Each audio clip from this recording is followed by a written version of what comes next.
So, guys, with Commanders training camp finally about to begin, all the focus was supposed to be on the biggest position battles and the new additions to this roster. But just before players take the field, Washington has released an unexpected injury update, placing multiple players on the PUP list and immediately raising questions about the team's readiness heading into camp. So, let's break down what really happened, why these moves were made, and what they could mean for the Commanders going forward. What's up, Commanders Nation? Welcome to the NFL Playbook Commanders. If you're new here, don't forget to hit that subscribe button. So, let's get right into it. Washington posted their roster moves, and honestly, guys, it woke a lot of us up fast. They placed cornerback Trey Amos, defensive end Dorance Armstrong, and defensive end Deatrich Jr. on the active, physically unable to perform list. On top of that, they also placed Fred Davis on the non-football illness list. So right out the gate, you're talking about 4 names that are not going to be out there when the pads come on. Now, look, 2 of these guys are not really a surprise. Dorance Armstrong and Deatrich both missed a good chunk of the offseason program, so we kind of already knew they were question marks heading into camp. The one that catches you off guard, honestly, is Trey Amos. Everything we were hearing all offseason made it feel like he was trending in the right direction. He even hopped on Twitch a week or so ago and basically said he expected to be ready for camp.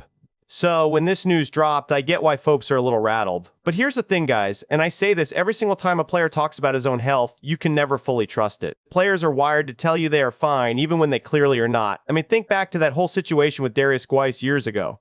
He got hurt in his very first preseason game, sat in the locker room after with a lollipop in his mouth telling reporters he felt fine, and it turned out to be a torn ACL. That right there should teach you something. When a guy tells you he is good, that does not mean he is actually good. So, I try to wait until the team, or the coaching staff, gives us real information instead of running with whatever a player says about his own body. Okay, so let's actually get into Trey Amos, because I think this is the one people are the most confused about. Remember, he's dealing with a fractured fibula that he suffered last season in Week 10 against Detroit.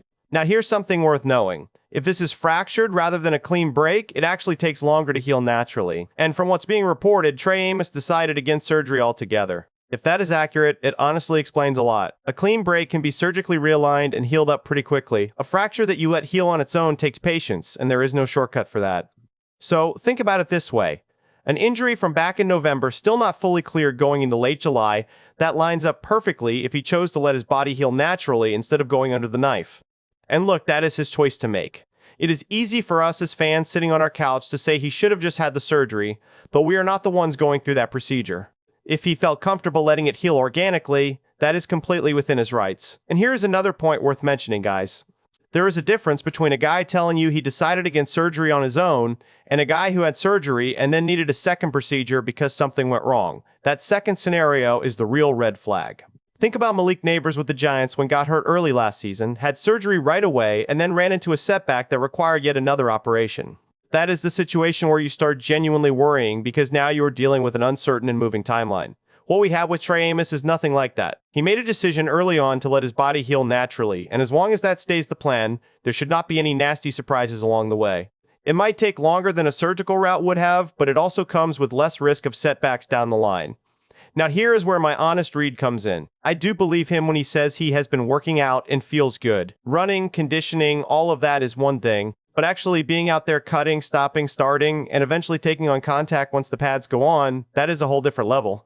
So even when he does come off this list, I would expect him to ease in slowly, probably starting on the side field before working into individual drills and then full teamwork. My concern level on Trey Amos right now sits around 3 out of 10. I am not in panic mode.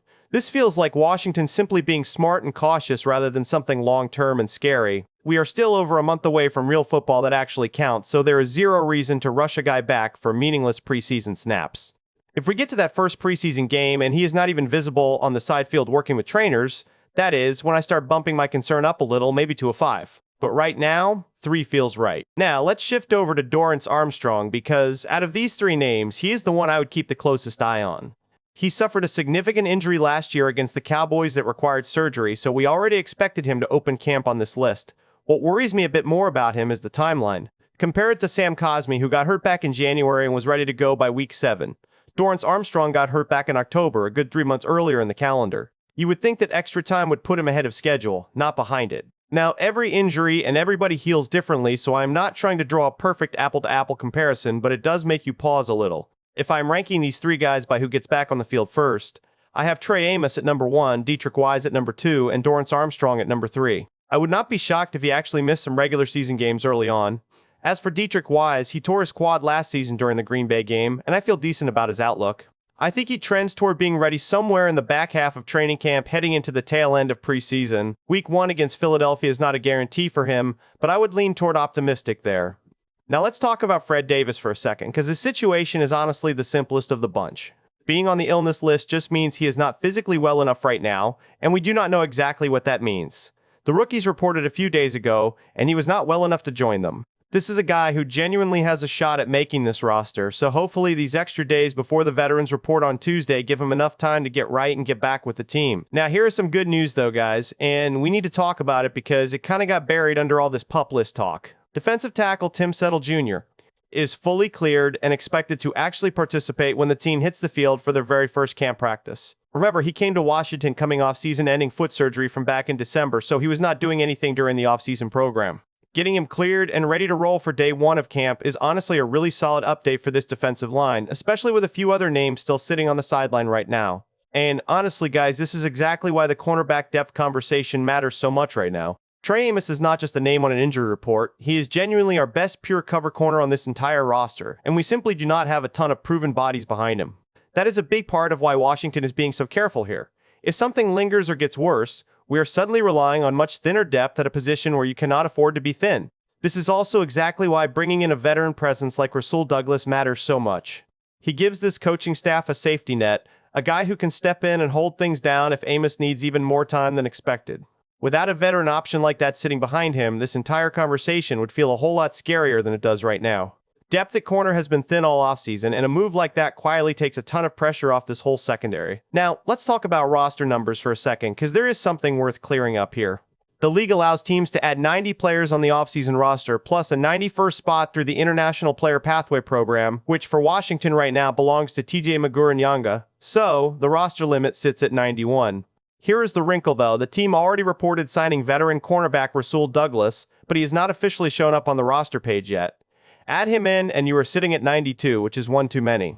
So how does that work out? Here's the twist, guys. Being on the active version of these lists does not exempt these 4 from the roster count. They still count, which means even after placing Trey Amos, Dorance Armstrong, Deatrich Wise, and Fred Davis on these lists, Washington is still sitting one player over the 91-man limit once you add Rasul Douglas into the mix. So, this is not fully settled yet. There is still one more move coming, whether that is a straight release or moving a guy to a reserve list that does exempt him. I would expect that announcement any day now. So, if I zoom out for a second, the question arises, would I like all these guys fully healthy and ready to roll on day 1 of camp? Of course. Every fan wants that. But being realistic here, this list is mostly guys we already expected to be limited. Until then, I am staying patient, because the only date that truly matters is week 1 against Philadelphia. And right now, I still like our chances of having this group largely intact for that game. Training camp is a marathon, guys, not a sprint, and rushing 4 different injuries just to satisfy preseason hype has never once been worth it.